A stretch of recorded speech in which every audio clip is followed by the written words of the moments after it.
हम लोग देखेंगे लाभ हानि का आगे का सीरीज़ जो चल रहा है हम लोगों का। तो इसमें पहले हम लोग देखेंगे एमआरपी क्या होती है, छूट क्या होता है। तो थोड़ा सा पहले इसके बारे में हम थोड़ा डिस्कशन कर लें आप लोगों से, उसके बाद फिर हम लोग क्वेश्चन पे आते हैं। जैसे देखिए दोस्तों, हमेशा जो छूट होता है, छूट का मतलब क्या होता है, बट्टा, इसी को बोला जाएगा छूट और इसी को बोला जाता है बट्टा। छूट इसी को बोला जाएगा बट्टा और इसी को बोला जाता है इंग्लिश में डिस्काउंट। डिस्काउंट दोस्तों, जो ये डिस्काउंट होता है ये हमेशा जो है एमआरपी पर दिया जाता है। एमआरपी का मतलब क्या होता है, अंकित मूल्य। जैसे आप कहीं पे अभी कोई सामान खरीदने जाते हो तो उसमें जो प्रिंट रेट लगा रहता है तो उसी को एमआरपी बोला जाता है, उसी को अंकित मूल्य बोला जाता है, अंकित मूल्य। और उसी को आप लोगों को कहीं कहीं पे सूची मूल्य बोला जाता है। तो आप ये सब नाम याद रखिएगा कि सूची मूल्य, अंकित मूल्य और एमआरपी, ये तीनों चीज़ें एक ही हैं और छूट और बट्टा एक ही चीज़ है। अब हम लोग दोस्तों समझते हैं कि ये कैसे दिया जाता है। जैसे देखिए, बहुत छोटी सी भाषा में हम लोग इसको समझेंगे बहुत आसानी से। देखिए, जैसे अगर बोला जाए कि किसी सामान पे आपको 10% का डिस्काउंट दिया गया, यानी 10% छूट दिया गया, तो 10% का मतलब दोस्तों होता है 1/10।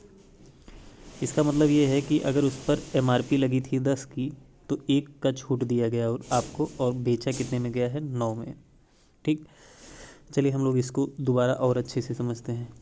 जैसे अगर आपसे बोला गया कि किसी सामान पे 25% की छूट दी गई, 25% की छूट दी गई, तो 25% का मतलब ये होता है, क्या होता है, 25% बराबर होता है 1/4, यानी कि 4 एमआरपी थी उसकी, 1 आपको छोड़ा गया है और आपको बेचा कितने में गया है, 3 में।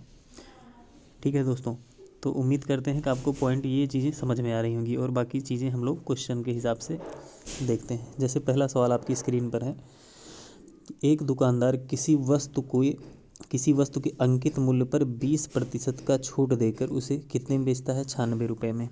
तो अंकित मूल्य बताना है। तो दोस्तों बताओ, 20% का छूट दिया गया है, तो 20% का मतलब दोस्तों कितना होता है, 1/5।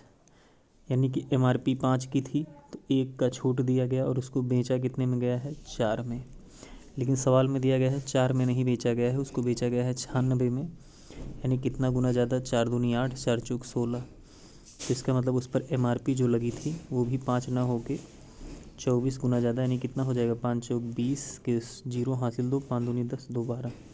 यानी जो एमआरपी लगी है वो कितने की लगी है, 120 की। चलिए दोस्तों, हम लोग दूसरे सवाल पे बढ़ते हैं। इस सवाल को आप खुद से करने का कोशिश करना। अंकित मूल्य पर 12.5% का छूट दिया गया, तो 12.5% का मतलब दोस्तों कितना होता है, 1/8। कितना होता है, 1/8। इसका मतलब अगर एमआरपी 8 की है तो इस पर डिस्काउंट कितने का दिया गया है, 1 का, और बेचा कितने में गया है, इसको 7 में। लेकिन 7 में नहीं बेचा गया है, अपने सवाल में जो दिया गया है इसको कितने में बेचा गया है, 56 में। यानी कितना गुना ज़्यादा, तो 7 8 56, 0 7 7 49, 807 गुना। तो इसका मतलब इसकी एमआरपी जो है अंकित मूल्य, यानी कि ये भी 807 गुना हो जाएगा। यानी कितना होगा, 8 7 56 और 8 8 64। यानी इस पर जो एमआरपी है वो भी कितनी हो जाएगी, 64 56। यही आपका आंसर हो जाएगा। चलिए दोस्तों, हम लोग अगले सवाल पर बढ़ते हैं। हाँ दोस्तों, ये सवाल आपका बहुत ज़्यादा पूछा जाता है। आपका यूपीपी में, अगर आप यूपीपी का एग्ज़ाम दोगे तो वहाँ भी पूछा जाएगा इस टाइप के सवाल। एसआई में भी पूछा जाता है और आपका एसएससी में, एमटीएस वगैरह में पूछा जाता है। इसमें दोस्तों आपसे क्या कहा जाता है कि आपसे 2-3 छूट एक साथ दे दिया जाएगा और बोला जाएगा कि अगर इसको अलग अलग ना दे के एक साथ दिया जाता तो कितना % छूट के बराबर होता। तो समझिए इस चीज़ को। पहली छूट है 33 से 1/3 और दूसरी है कितना, 12.5% की। तो ये क्रमिक छूट है, यानी क्रम से दी जा रही हैं। पहले 33.5 दिया जाएगा, फिर उसके बाद 12.5 दिया जाएगा। तो कह रहा है इसको अगर एक अकेला छूट बनाना है तो कितने के बराबर होगा। तो बहुत आसान है, हम लोग समझते हैं। देखो, 33% का मतलब दोस्तों होता है 1/3। इसका मतलब ये है पहली छूट पे, यानी कि 3 की एमआरपी थी तो 1 का छूट देके, यानी बिका कितने में, वो 2 में। याद रखिएगा, ये इधर एमआरपी है और इधर है कि कितने में बिकता है, यानी विक्रय मूल्य। तो 3 MRP थी, 1 का डिस्काउंट दिया गया, यानी बिका कितने में, 2 में। इसी प्रकार दूसरी छूट 12.5% का मतलब होता है 1/8, यानी 8 MRP है तो 8 MRP है, 1 का छूट दिया गया और बेचा कितने में गया, 7 में। तो इधर हम लोग देख रहे हैं कि 2 छूट देने के बाद टोटल MRP कितनी बनती है। तो सबसे पहले हम लोग इसको सरल कर लेते हैं, 2 एकम 2 और 2 चौक 8, तो 4 तिहाई ये हो जाएगा 12, इन दोनों का गुणा हो जाएगा 4 तिहाई 12, ये 7 एकम 7। इसका मतलब ये हुआ कि 2 छूट देने के बाद MRP क्या है, 12 है, तो बिका कितने में है, 7 में। यानी इसमें छूट कितना दिया गया है, 5 का छूट दिया गया है। तो अगर इसको बताना है कि छूट प्रतिशत, यानी 5 का छूट दिया है MRP 12 पे, ओवरऑल जो हुआ है 12 MRP पे 5 का छूट कितना प्रतिशत होगा, तो 100% से आप इसको गुणा कर दीजिए।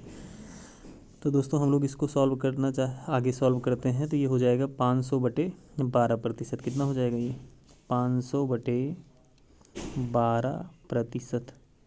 और इसको और ज़्यादा सॉल्व करोगे तो 12 से 50 में भाग करोगे तो 12 चौक 48, यहाँ पे बच जाएगा 2, यानी कि 20 हो जाएगा। तो 12 एकम 12 और बच जाएगा कितना, 8, और नीचे कितना हो जाएगा, 12%। या फिर इसको और सरल कर लोगे तो 4 दूनी 8, 4 तिहाई 12, यानी कि ओवरऑल हमारे पास क्या हो जाएगा, 41 सही 2/3%। यानी कि जो ओवरऑल छूट है वो कितनी हो जाएगी, 41 सही 2/3%। उम्मीद करते हैं दोस्तों आप लोगों को सारी चीज़ें समझ में आ रही होंगी। अगला सवाल हम लोग इसी तरीके देखते हैं। इसमें 3 छूट दिया गया है और तीनों को मिला के 1 बनाना है। तो सिंपल सी बात है, 14 सही 2/7 का मतलब होता है 1/7, 11 सही 1/9 का मतलब होता है 1/9, और 12 सही 1/2 का मतलब होता है 1/8। तो पहली छूट है 14 सही 2/7, यानी MRP 7 की है, तो 1 का छूट दिया गया, यानी बिका कितने में, 6 में। MRP 9 की है, 1 का छूट दिया गया, बिका कितने में, 8 में। MRP 8 की है तो 1 का छूट दिया गया, बिका कितने में, 7 में है। ओवरऑल जो MRP बनती है हम लोग इधर लिखते हैं। एक मिनट दोस्तों, लोग दोबारा आते हैं। हाँ देखिए, अगर ये MRP है और ये क्या है, सेलिंग प्राइस यानी विक्रय मूल्य। तो पहले इसको हम सरल कर लेते हैं। देखिए दोस्तों, कभी भी काटना होगा तो आप इधर वाले को इधर वाले से काटना, आपस में मत काटना। तो जैसे 8 से 8 कट जाएगा, 7 से 7 कट जाएगा, 3 से काटोगे 3 त्रिक 9 और ये 3 दूनी 6, तो यहाँ पे तो सिर्फ 3 बचा और यहाँ पे कितना बचा, 2। यानी कि ओवरऑल MRP जो है, अगर अंकित मूल्य 3 है तो बिकेगा कितने में, 2 में। अंकित मूल्य 3 है तो बिक कितने में रहा, 2 में। तो यानी छूट कितने का मिला है, 1 का। तो 1 का छूट मिला है 3 MRP पे, तो कितना परसेंट हो जाएगा टोटल छूट। तो आपको पता है 1/3 का मतलब डायरेक्ट कितना होता है, 33 सही 1/3%। यही हमारा आंसर हो जाएगा। चलिए दोस्तों हम लोग बढ़ते हैं अगले सवाल पे। सवाल नंबर है 5। चलिए, एक पुस्तक का सूची मूल्य 9,600 है, यानी अंकित मूल्य दिया गया है कितना है, 9,600। एक खुदरा व्यापारी उसके लिए 7,000 का भुगतान करता है, यानी कि सामान को बेचा कितने में गया है, 7,000 में। कह रहा है कि उस पर 2 छूट मिलती है, तो एक छूट आपको दिया गया है और दूसरा आपसे पूछा है। तो दोस्तों वही काम हम लोगों को करना है जैसे हम लोग पिछले सवाल में कर रहे थे, तो ध्यान से समझिएगा। पहली छूट हमको 12.5% की दी गई है, तो 12.5% का मतलब होता है 1/8। इसका मतलब अगर MRP 8 की है तो 1 का छूट दिया गया, यानी उसको बेचा कितने में गया है, 7 में। अब दोस्तों अब यहाँ पे दूसरा छूट हमको निकालना है, हमको नहीं पता है कि दूसरा छूट कितना है, लेकिन दोनों छूट के बाद MRP इस पर कितनी थी, 9,600। हमको पता है इधर हम लोग MRP लिखते हैं, और इसको बेचा कितने में गया था, 7,000 में। तो दूसरा डिस्काउंट निकालने के लिए पहले हम लोग जो MRP और ये दिया गया है क्या कहते हैं, विक्रय मूल्य, इसको हम सरल कर लेते हैं। 2 जीरो से 2 जीरो कट जाएगा। इसको आप काटना चाहोगे तो 4 से 4 दूनी 8 और 4 चौक 16, और इसको नहीं 4 से नहीं कटेगा, इसको 2 से काटिए, सॉरी इसको हम 2 से काटते हैं। अगर हम लोग इसको 2 से काटते हैं तो 2 चौक 8, 2 8 16, और इसको काटोगे तो 2 तिहाई 6 और 2 पंचे 10, अब नहीं कटेगा। तो दोस्तों आपको क्या सोचना है कि 2 यानी कि 2 डिस्काउंट के बाद MRP क्या बनी है, 48। तो एक तो 8 हो गई, तो यहाँ पे कौन सी संख्या रखें जिनका गुणा करके 48 बन जाए? तो आप बताओगे क्या रख सकते हैं यहाँ पे? 6। इसी प्रकार यहाँ पे क्या रखें कि 35 बन जाए? तो आप कहोगे कि 7 5 35, यानी यहाँ पे 5 होगा। तो अपने आप आपको दूसरा डिस्काउंट मिल गया, यानी कि 6 MRP, अगर उसका अंकित मूल्य 6 है तो उसको बेचा कितने में गया है? 5 में। यानी छूट कितना दिया गया है इस पर? 1 का। तो 1 का छूट मिला है 6 पे, कितना प्रतिशत होगा? तो 100% से आप गुणा करोगे, और आपको पता है 1/6 का मतलब डायरेक्ट कितना होता है? 16 सही 2/3%। यानी दूसरी छूट जो थी उसकी कितनी थी? 16 सही 2/3%। चलिए दोस्तों, परेशान नहीं होना है। हम अगला सवाल आपकी स्क्रीन पर देखिए, अभी बहुत आसानी से समझ में आएंगी सारी चीज़ें। चलो देखिए, यहाँ पे भी आपको एक छूट दिया गया है 10%। तो 10% का मतलब होता है 1/10, यानी कि MRP अगर 10 है तो 1 का छूट दिखे, यानी उसको बिकना कितने में है? 9 में। अच्छा, दूसरा वाला हमको नहीं पता है, तो दूसरा वाला यहीं पे आएगा। और दोनों का जब हम लोग मल्टीप्लाई यानी गुणा करते हैं तो हमारे पास MRP इधर जो दिया गया है सवाल में 1200, और इधर जो विक्रय मूल्य दिया गया है वो कितना है? 810। तो इसको हम लोग सरल कर लेते हैं। 0 से 0 कट गया, 3 से काट दीजिए, 3 चौक 12, इधर 40 आ गया, 3 से इधर काटोगे, 3 दूनी 6, और 3 दूनी 6, और 3 सते 21। अब आप दोस्तों खुद ही देख कर बताओ कि यहाँ पे कौन सी संख्या आप फिल करोगे कि 10 का गुणा किया जाए 40 आ जाए? तो आप कहोगे 4, 10 चौक 40। अच्छा, यहाँ पे क्या फिल किया जाए? 27 आ जाए? तो आप कहोगे 3 9 त्रिक 27। तो दूसरा डिस्काउंट तो अपने आप ही मालूम हो जाता है। तो 4 का समान है 3 में बिका, यानी छूट कितने का मिला? 1 का। तो 1 का छूट मिला है 4 MRP पे, तो कितना परसेंट होगा? 100% से गुणा करोगे, 4 से इसको काटोगे तो ये कितना हो जाएगा? 25%। यानी दूसरा डिस्काउंट कितना था? 25%। उम्मीद करते हैं दोस्तों आपको सारी चीज़ें समझ में आ रही होंगी। चलिए हम लोग अगले सवाल पे बढ़ते हैं।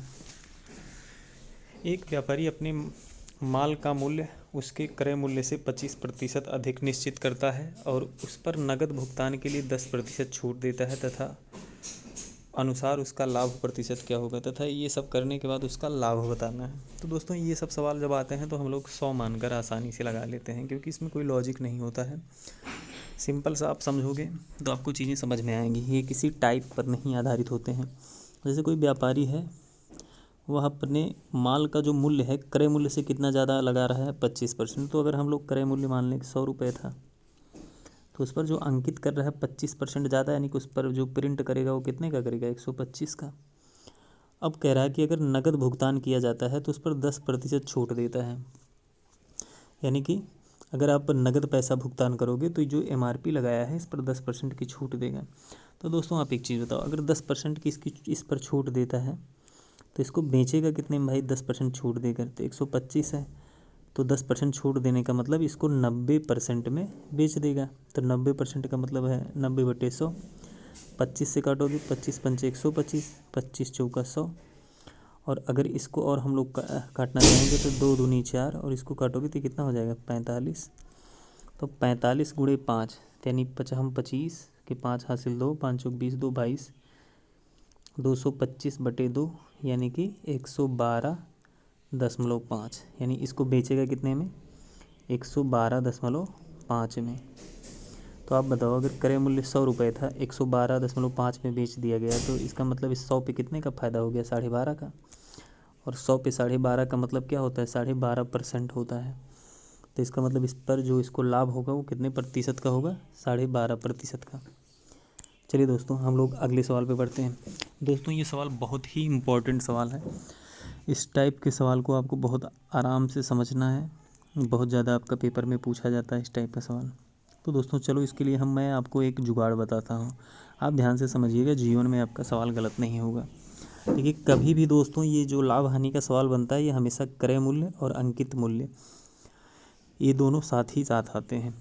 तो इसमें आपको ध्यान में क्या रखना है कि क्रय मूल्य एक तरफ लिख लो और अनुपात यानी कि अंकित मूल्य का।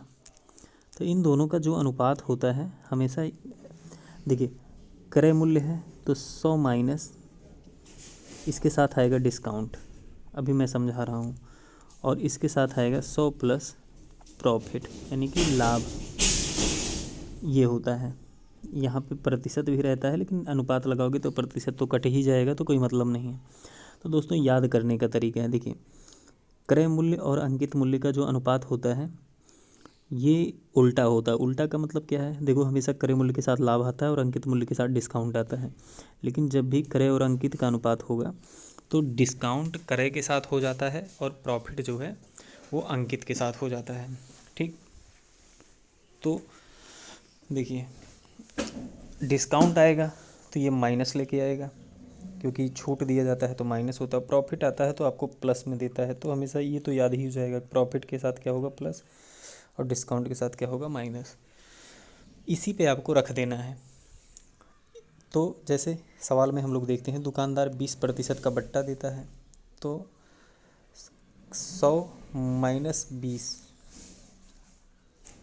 और फिर भी लाभ कितना मिलता है 10%, यानी 100 प्लस 10।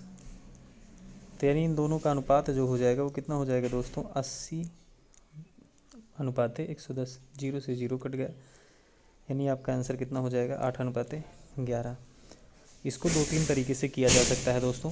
इसको मैं 2-3 तरीके से समझा सकता हूँ आपको, लेकिन ये तरीका मुझे सबसे बेस्ट लगता है कि आप थोड़ी सी चीज़ें एक आध चीज़ें याद कर सकते हो, तो आपको बहुत ज़्यादा ड्रामा नहीं करना पड़ेगा।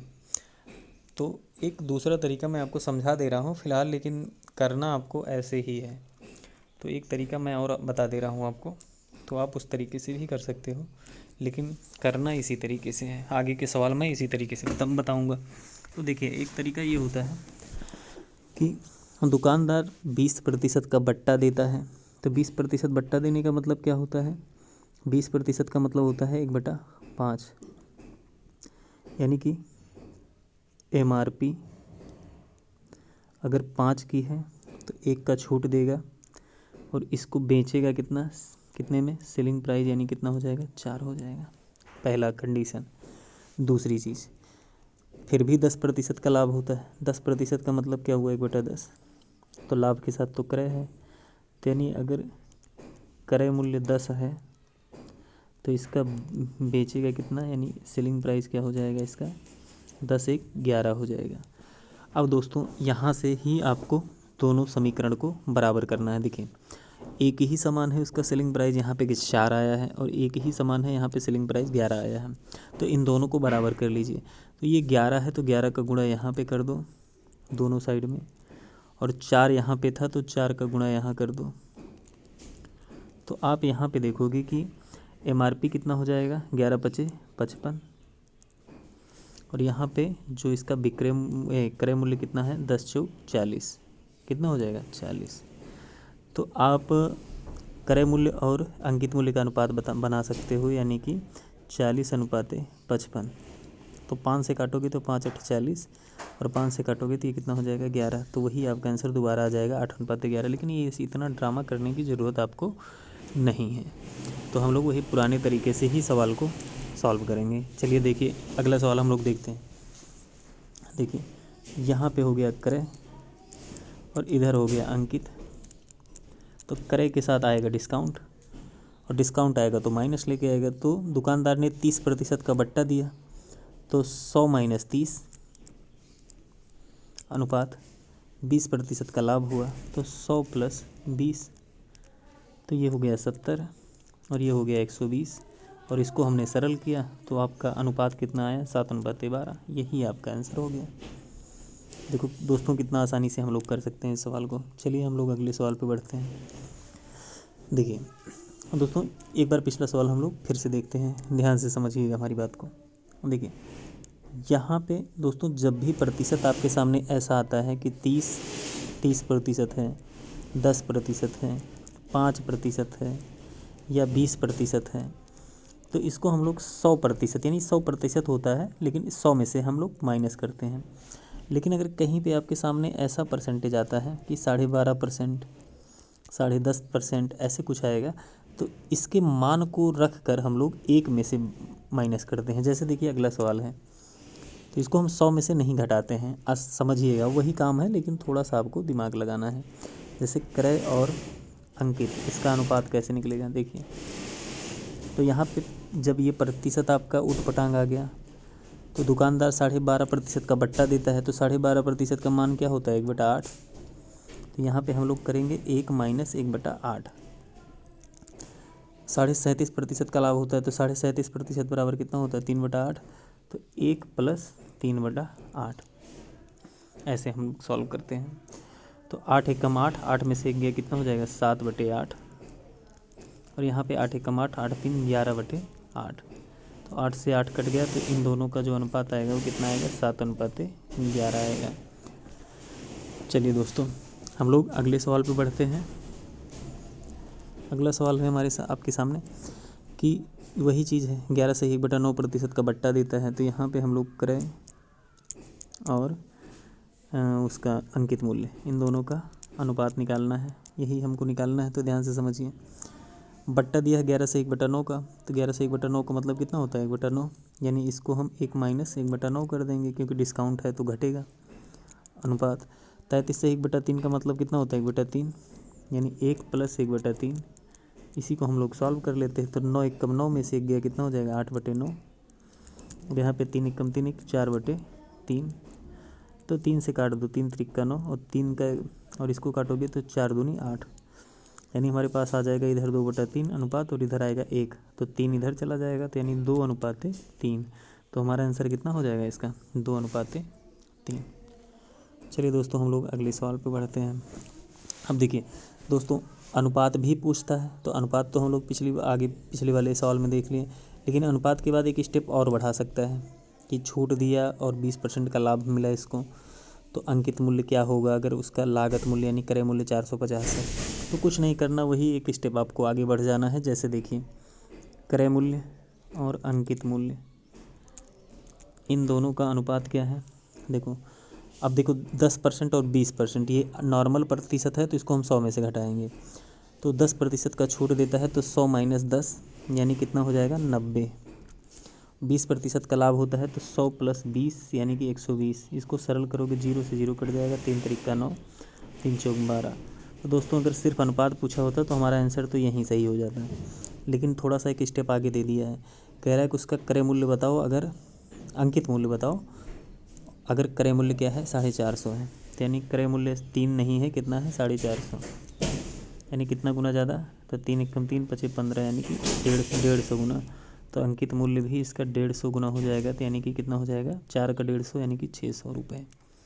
तो एक स्टेप आपको आगे बढ़ जाना है। चलिए हम लोग अगले सवाल पे बढ़ते हैं। वही काम फिर से तो हम लोग करें। दोस्तों, इतना प्रैक्टिस कर लीजिए इन सारे सवालों का, ताकि आपके दिमाग में जब भी कभी आए ऐसा सवाल तो तुरंत आप लोग कर ले जाओ। और दिमाग में तो सबसे इम्पोर्टेंट ये है कि आपको ध्यान में रखना है, क्रय के साथ डिस्काउंट आता है और माइनस लेके आता है। तो 20% का छूट है, तो 100 - 20 यानी कि कितना हो जाएगा 80। इसी प्रकार 10% का लाभ है, तो यानी 100 + 10 यानी कि 110। इसको काट दीजिए, ये अनुपात कितना आ गया 8:11। लेकिन अंकित मूल्य 1100 है, यानी 11 नहीं है, कितना है 1100 है। कितना गुना ज़्यादा, तो 11 एकम 11, 11 शून्य शून्य, यानी 100 गुना ज़्यादा। तो इसका मतलब क्रय मूल्य भी 8 से ना होके ये भी 100 गुना ज़्यादा, यानी कितना होगा 800। तो दोस्तों, इसका आंसर कितना हो जाएगा 800 हो जाएगा। चलिए हम लोग अगले सवाल पे बढ़ते हैं। अगला सवाल है आपकी स्क्रीन पर, देखिए ध्यान से समझिए, वही सेम सवाल है। देखो अब दोस्तों, देखिए यहाँ पे प्रतिशत आपको ऊट पटांग आ गया, तो इसको हम 1 में से घटाएंगे, 1 में से।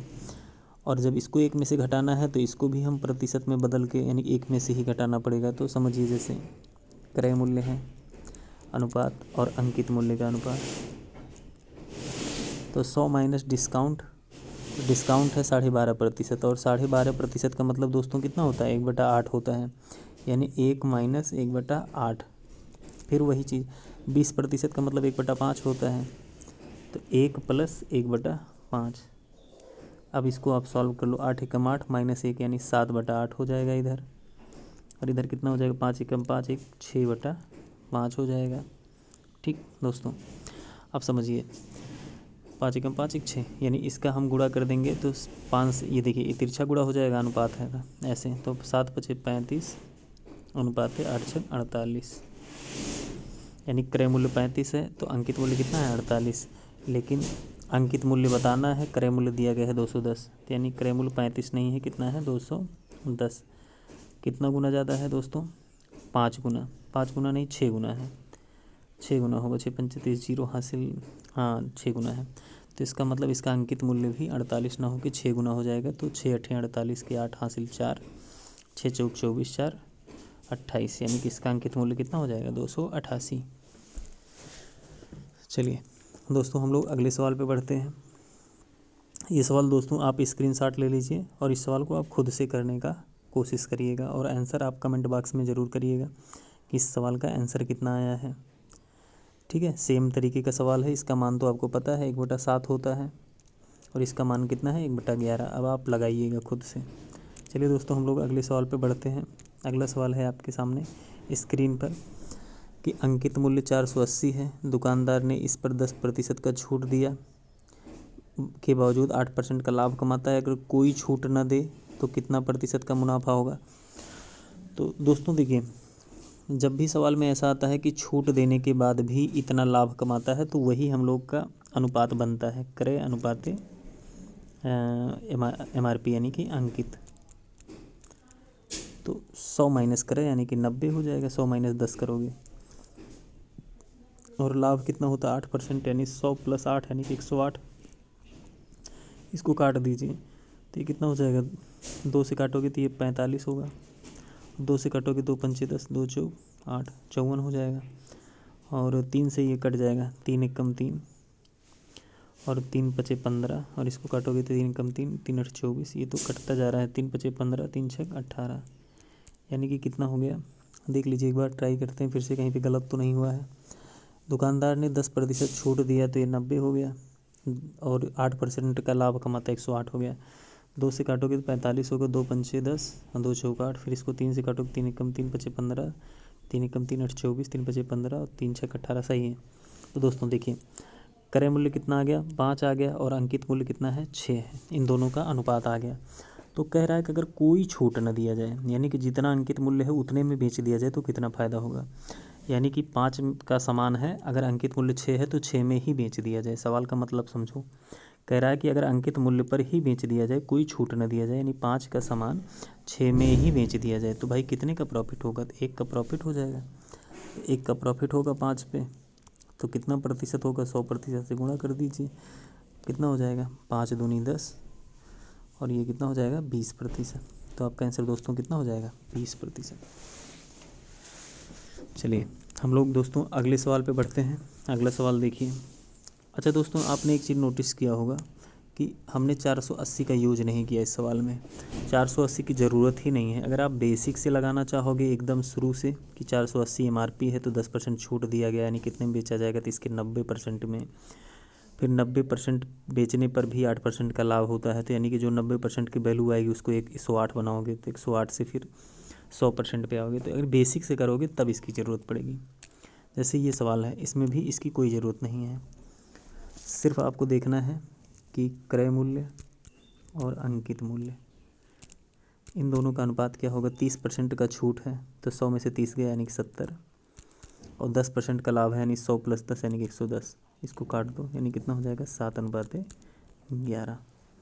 अब कह रहा है अगर कोई छूट ना दिया जाए, यानी कि 7 का सामान है 11 में ही बेचा जाए, तो भाई कितने का फ़ायदा होगा, 4 का फ़ायदा हो जाएगा। तो 4 का फ़ायदा होगा 7 पे, तो कितना परसेंट होगा, 100% से गुणा कर दीजिए, तो 400/7% हो जाएगा। ये कितना होगा 400/7%। आप इसको सरल करोगे तो 7 से काटोगे 7 × 5 = 35, 5 हो जाएगा 7 × 7 = 49, 1/7%, यानी लाभ कितना निकल के आएगा 57 से 1/7%।